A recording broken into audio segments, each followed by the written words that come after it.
Doctors' wage demands, part 2. So we finished last time looking at the pay of junior doctors. Now we'll move on to looking at the pay of senior doctors and how this generates internal class divisions and how it contributes to pay inequality across society. And we'll look at some resolutions for these things. Now, starting with consultant pay, UK consultants are very well off compared to the rest of the population.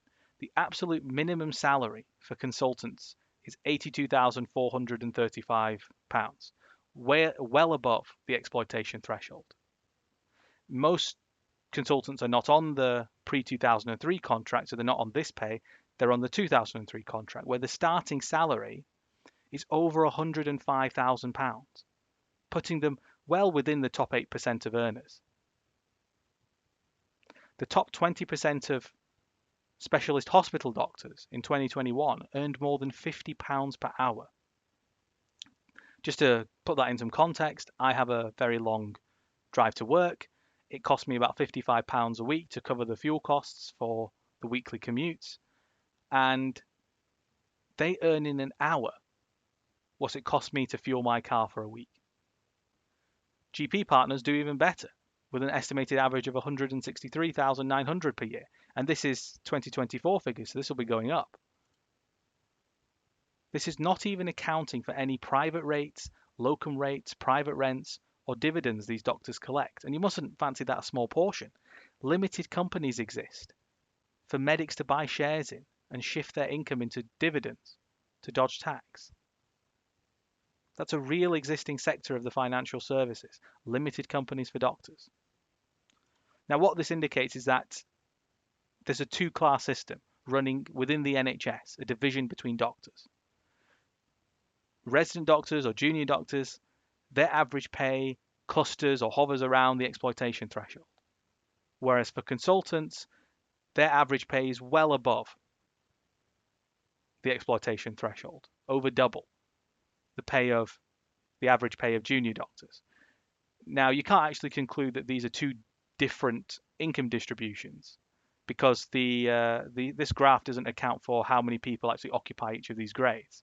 So it looks here like might be linear, here it might be logarithmic, but you can't conclude that from this graph. It's deceptive because you'd need more detailed analysis in order to conclude something like that.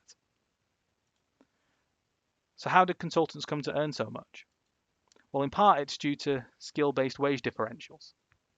But this does not explain why their average is so high and why it's distinct from juniors. If it was just down to skill-based wage differentials, you'd expect a more linear pay scaling. But it's not linear, and there's a big jump between the pay of the top earning juniors, the registrars, and the starting consultants. Big jump in pay. Well, we're all paid out of the same labour budget. Yes, specifically in the NHS, but across the whole of society. The number of person years available per year is fixed. It's fixed by the social working day. It's a constant.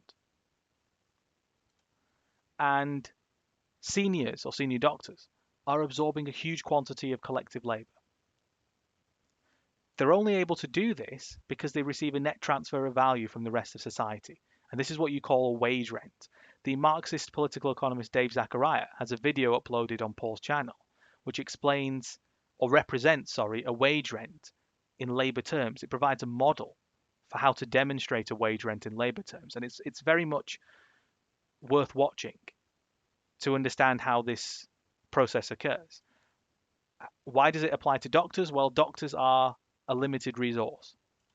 They can collect fees for a specialist service that's not widely available. Now, of course, in the US, this fee is obvious because it's charged up front. You can't see a doctor unless you pay fees, hospital fees, or you have insurance. So it's intuitive that what's happening is a redistribution of income. But in the NHS, this is hidden. The fee is imputed into their salaries. It's hidden by what's called the discretionary portion of tax, or the tax discretionary. But a discretionary is just a monetary fetish. It's not really what's happening. The state can command definite quantities of tax. It can enforce definite quantities of tax payment, which are rendered as a debt obligation to the state in pound coins. And that allows them to command surplus labor. They can command the surplus labor of doctors themselves because doctors are supported out of surplus. They can pay for doctors to exist, to subsist. And at the same time, it's a command over the products of surplus labor from the productive workers, the surplus product that's produced by the productive sectors of society. If a portion of that is substituted into the salaries of senior doctors, they're receiving a wage rent. So it might be indirect, but it's still there.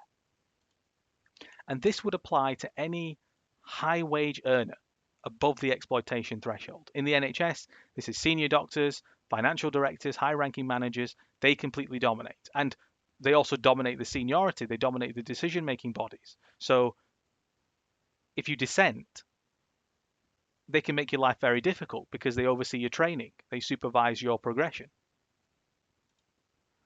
And these people are claiming a portion of surplus labor.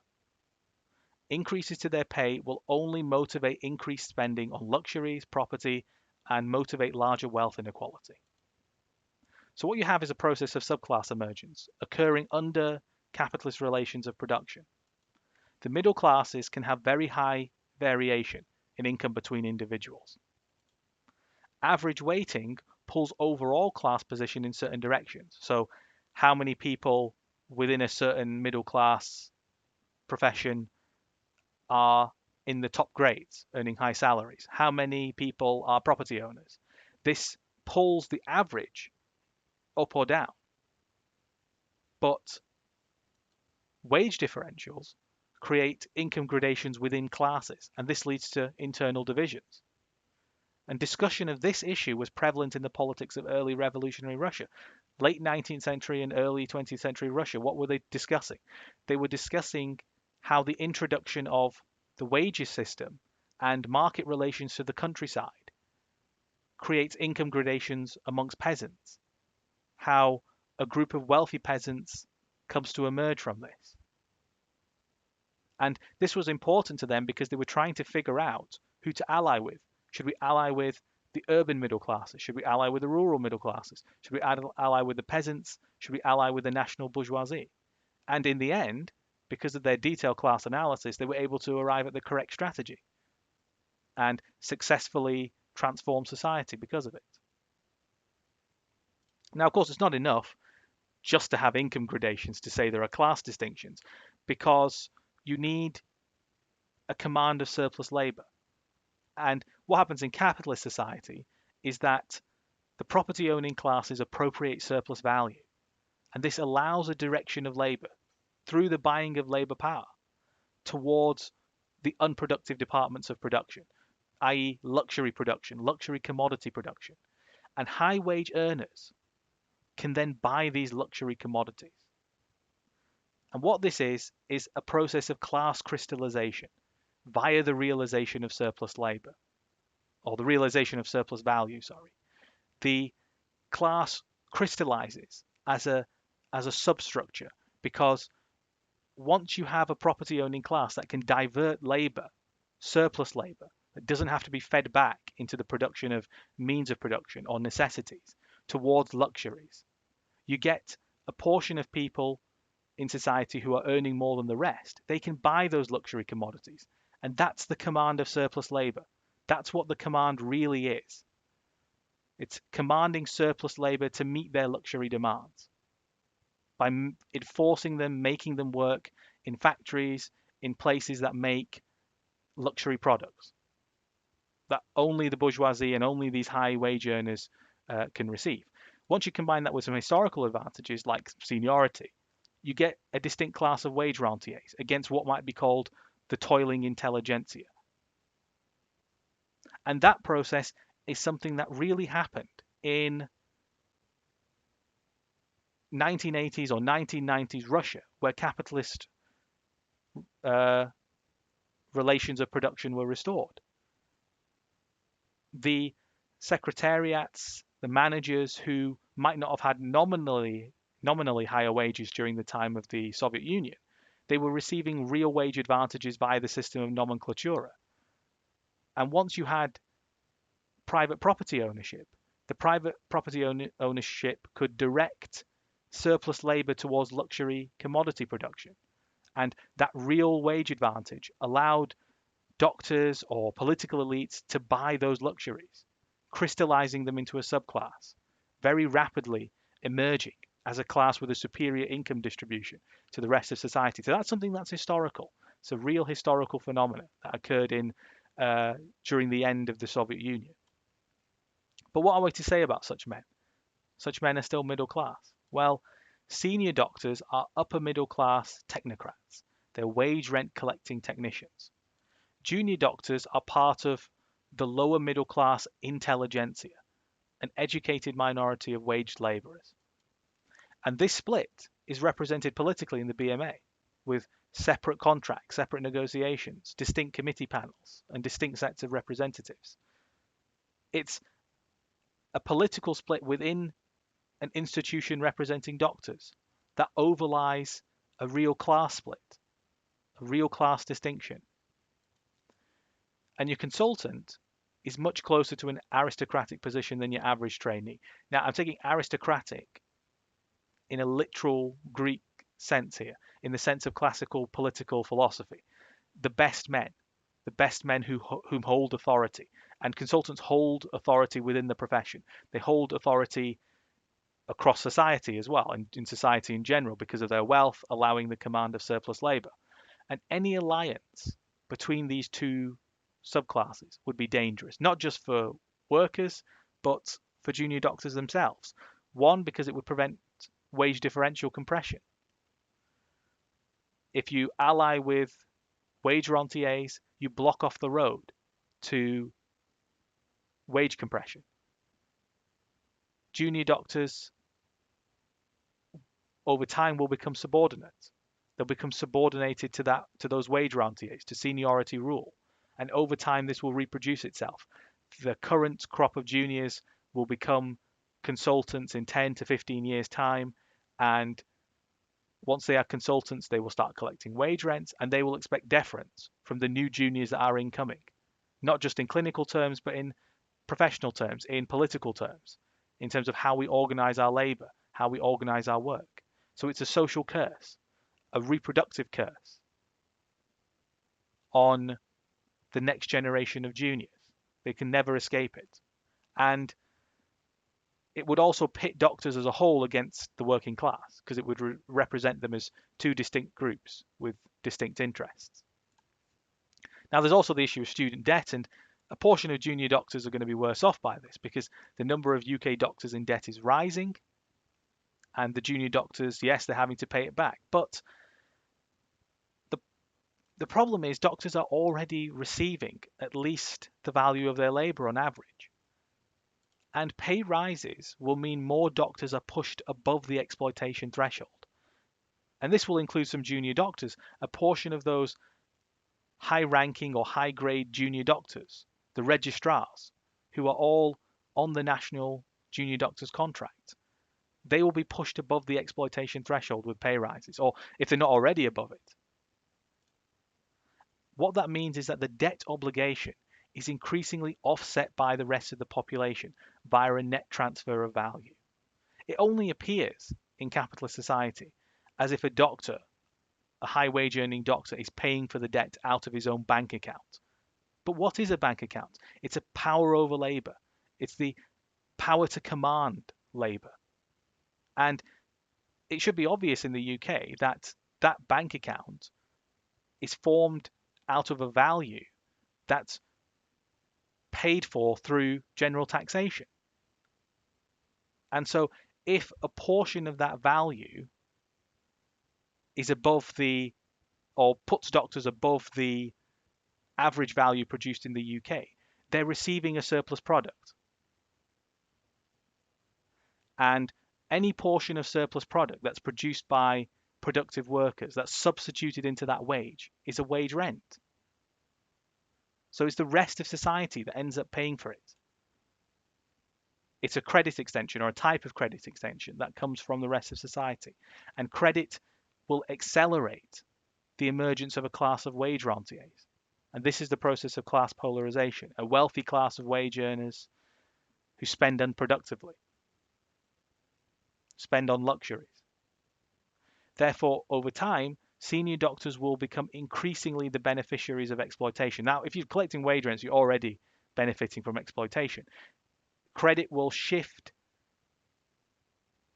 a number of doctors or through pay rises, if they win pay rises, above the average value. So more doctors will be wage rentiers, and at the same time, it will increase the rate at which they can buy luxury commodities. So the tendency is to widen class distinctions over time. And you only need to look at US physicians to understand this. US physicians are heavily indebted, but they're not worse off relative to their own working class or to UK physicians. US physicians have a wider gap between them and their working class and income than UK physicians do between them and their working class. The relative gap is wider in the US, despite the fact US physicians are more indebted. US physicians are better off. They're not worse off by debt in terms of average income. And this is only possible because debt, particularly student debt, reinforces a class barrier to education. It allows a class of well-paid elites to emerge due to restricted access to their profession. And that's a restricted access on two levels. It's a restricted access in terms of seeing a doctor, because there are fewer doctors being trained, and it's a restricted access into the profession because the sons or the children of manual laborers, if they have to pay to go to university, won't go to university. They can't afford to go to university. So fewer of them will be able to enter into the profession. And that creates class monopoly wages. And this shift towards this kind of class monopoly stance, this elitist stance, is reflected by UK ideology, the ideology of UK doctors. Residence is modelled after US healthcare. The government didn't force doctors to adopt that name. Doctors chose it themselves. The BMA voted for this. So their ideology is reflecting a real-time, ongoing process of an emergence of a class of elites. Doctors becoming a class of elites. It's an ideological shift that reflects an underlying shift in the class position of doctors. And doctors want to be considered more like their US counterparts as a wealthy elite. Now, it's all well and good talking about how, wage rentiers emerge and how this affects their income, why doctors become wealthier by this, but why is this worse for workers? Why does this affect workers more than it would affect doctors? Well, it's because it affects the number of people that end up living. Class barriers affecting the number of doctors trained relative to the population produces worse health outcomes. In the previous decade, pre-COVID, the US never reached an infant mortality as low as what the Cubans did. The Cubans have a world-leading number of doctors per 10,000 and have done consistently. That allows them to train lots of primary physicians. So underage or under 5 mortality gets suppressed. They can pick up on disease in children. And maternity costs in the US are very high. So there are more maternal complications, and that leads to more infant deaths. And having a wealthier elite minority of doctors does not tend to produce better health outcomes. And this is proven by the US and the UK. If you compare two countries who are at a similar level of development and have similar demographic metrics, what you find is that they have similar median age, similar urbanization, similar portion of their population as immigrants, similar portion of service sector workers in the economy, and similar smoking rates for over 18s. Yet despite this, they have a widening gap in life expectancy over the last 4 decades. The blue line is the United States, and the orange line is the United Kingdom. The blue line has a much slower growth rate in average life expectancy, and in the end, it's produced an over 2-year gap in average life expectancy. You can see here that the US growth in life expectancy completely stagnates around 2012, 2013. And around about 2014, 15, it actually turns negative growth rate of life expectancy, declining life expectancy in the US. And this actually received international recognition. Case and Deaton published their study, which explains this decline in life expectancy via increases in average mortality amongst white working class males in the US due to poverty. There's a rising number of white working class males who smoke, who drink, who commit suicide, who die from opiate poisonings. Nothing expresses the relative superiority of public healthcare in the UK over private healthcare in the US model than this kind of relative gap in average life expectancy, the number of excess deaths that can be saved by having public healthcare. And of course, a similar impoverishment has happened in the UK due to austerity. But the NHS, being a public healthcare system, is robust. It can mitigate this somewhat. There has been a slowdown in the growth of life expectancy, but it can mitigate this because we can still see the people who need it. The people who are worse off can still come see a doctor. They can get early diagnosis. Whereas in the US, you can't. The worst off might not be able to afford a doctor. So it comes back to class struggle. Part of the historic class struggle for workers has been to improve their standard of living with universal healthcare.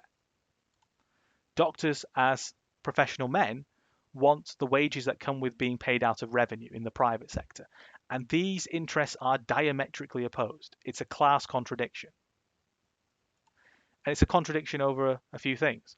One is universal access to free healthcare. Now, this is explicitly, it's a contradiction between or a conflict between the industrial proles and the bourgeoisie. But if doctors ally with the bourgeoisie, then they're very much a part of this. And universal access to free healthcare provides population health. But the bourgeoisie and doctors in turn, if they ally with them, want private healthcare. And that creates a class monopoly. The whole system of annual physicals in the US is based on this class monopoly, where doctors effectively become a screening tool for rich men who might not present with any symptoms or have any signs. But your appointment list is filled in a priority order that favors the rich man because they can pay to access you, they can pay for your services. So true needs-based assessment can never be established. It's also a conflict over the division of labour. Do we optimize the number of doctors being trained, or do we create a minority elite with the associated wage rises? And it's a conflict over the purpose of doctors. Do doctors exist to get rich quick, or in private healthcare, etc., or should they be there to serve the common good, to serve the interests of the population? So it's important that workers don't capitulate to middle class demands. The working class only benefits from having more doctors, not having rich ones. Radical egalitarianism demands real income equality. And you shouldn't get mired in economism. Doctors being organized enough to win their wage rises is dependent on three things. One, a restricted access to their labor supply, which comes from being an elite minority. Two, doctors have mobilized because they've noticed their wages falling behind other professionals. And three, they have a superior social status, which grants them favor with the political elite. And this is over several thousand years. It's a historic phenomenon. Doctors have been court physicians. They've been clan physicians, medicine men, etc. Obviously, they might be more shaman, but they were still considered to be healers in their societies. Even in ancient slave society, doctors like Galen, who personally opposed wealth inequalities leading to health inequalities. He opposed the moneyed interest. He was still a lackey. He still ended up being a lackey because he was employed as the personal physician of Marcus Aurelius and several other Roman emperors. So this association of physicians with being the top echelon or being a part of the top echelon of society is a historical phenomenon. And working class people, proletarians, urban proles, they don't have these advantages. These advantages don't exist for them. That's why the Birmingham bin men, who are striking not even for pay rises to avoid a real terms pay cut, they find it very difficult. The Birmingham City Council just buys in new people to try and run the lorries around the pickets. Doctors don't have to do things like that. They don't have to resort to stopping lorries from, or stopping their workplaces from operating to win their pay rises. And because of these advantages, the BMA does not have to advance a radical program. So you get a lot of pretension. At minimum, the BMA should advocate one thing: the training of more doctors. Now, why is that? It's because it will allow wage compression. More junior doctors enter in at the bottom. Their wages have to be met out of general taxation. This encourages the state to enforce a pay cut amongst the consultant class, because they'll say to them, you're earning, a working class government would say to them, you're earning too much, you're taking up too much of the labour budget, that needs to be slashed, and it needs to go to our newly trained doctors. So over time, the relative wage share of junior doctors would increase, and that would mean both groups move towards an average pay. It would also allow an improved division of labour, because obviously once you've got more doctors in the system, you can fill more duties, fill more roster spots, etc. And that allows the average hours worked per doctor to reduce. So doctors will be working fewer hours on average, fewer weekly hours on average. So your pay gets spread less thinly across that many hours. And in turn, this will also produce better health outcomes, or at the very least, fewer A&E delays. So you get a dual advantage from doing this. Instead, what the BMA focuses on is exclusive pay rises for doctors. The BMA should be looking to antagonise against the class of consultants. They should look to use their prestige to demand the UK government repeal repressive trade union legislation, things like the 50% turnout mandate nonsense and that kind of stuff. They should ask the TUC to issue a general strike. But they don't do this. And the fact they don't do it proves they're no more radical than any other liberal organisation. So what does that say for trade unionism? Well, the middle-class social democrats cannot ever lead a revolutionary struggle, but communist parties have historically attempted to configure union aims towards workers' interests. And some of the things you might advocate are equalising pay rates, debt jubilee, free education at all levels. In terms of healthcare, the training of more doctors, health outcomes over financial objectives, and not just in the NHS, but across all workplaces, on-site childcare, sleep and rest facilities, public canteens. But if you're doing this via the trade unions, it all depends on the agreement of the state. A state that in the UK represents private property. States historically represent private property. So there's a better road, a more principled path. A radical communist party, advancing the interests of industrial proles. The political vanguard. And a new Athenian constitution that's backed by a national citizens' militia. Now, how do we achieve that? Well, we need a direct democracy to establish dictatorship of the proletariat. Sortition and direct voting on policies. We need labour time valuation for the social transformation of society via a new payments and pricing system. And we need planned economy for the flexible division of labour. And Paul, in various videos across his channel, has demonstrated how each of these aims are the historic aims of the communist movement. But it's not enough just to state general aims, you've got to apply them. You've got to apply them to real existing inequalities in society. What are these inequalities in regards to healthcare? Well, one is that physician wealth is greater than proletarian wealth. And the cause of this is class barriers. Class barriers to training allow a non-exploitative class income distribution for an elite educated minority, and this occurs in monetary economy. It's consistent in monetary economy. Once you apply those general aims, you can come up with a solution that addresses this root cause. And the solution is the abolition of the wages system, everyone to receive the full value of their labour, and free to access education. A second inequality is that wealth for physicians under private healthcare tends to be greater than under public healthcare. Why is this possible? It's because private ownership can divert an appropriated surplus to the luxury department under profit motive, and specialist fees are charged as a result. Physicians get supported out of upper class revenue. How do we solve this? Well, you have to expropriate the property owners.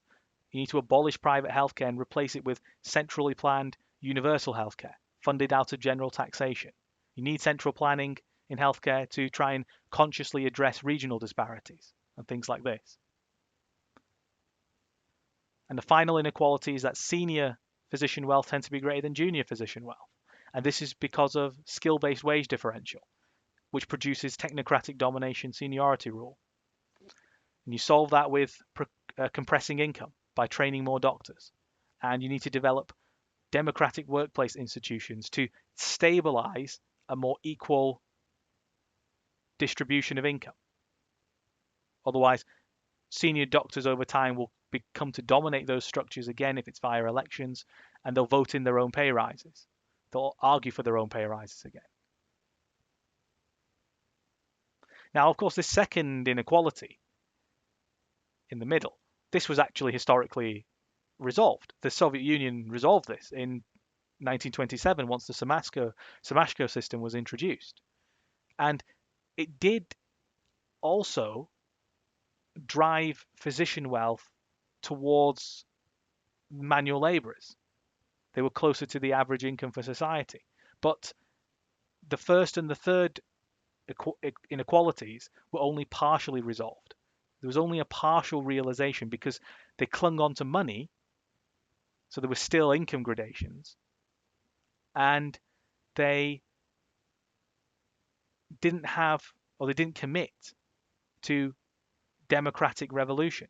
They still clung on to indirect elections. They still selected, or political elites still selected managers.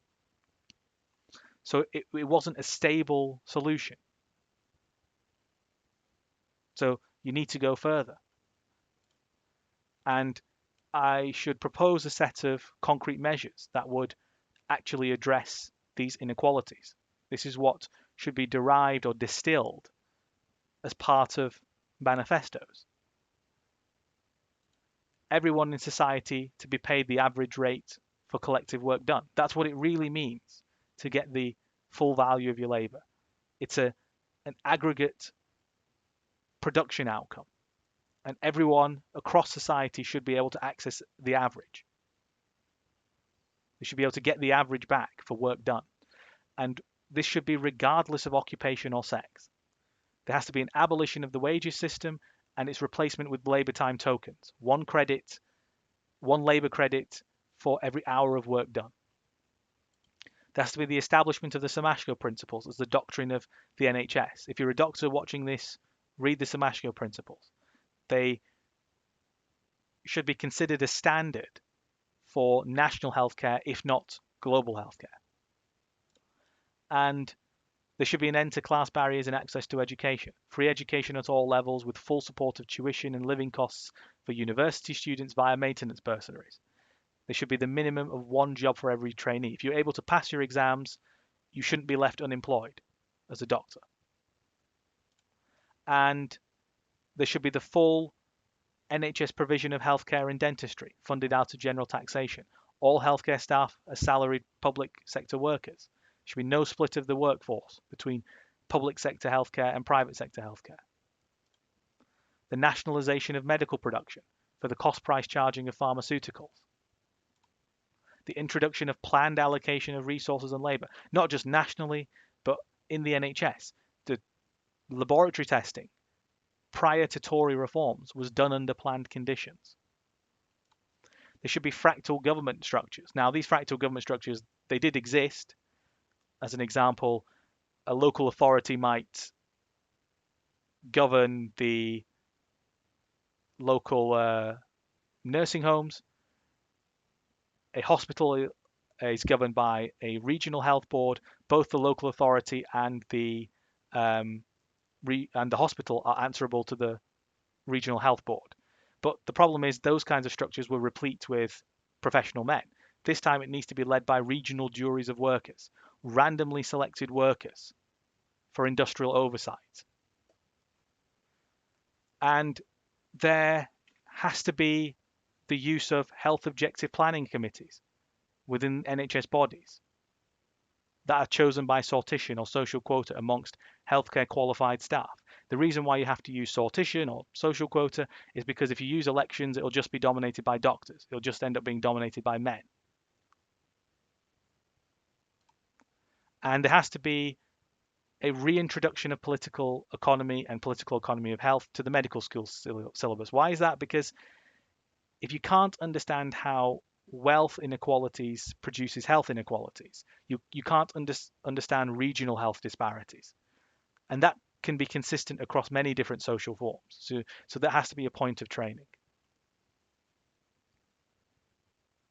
And overall, these measures would improve conditions for the vast majority as well as junior doctors.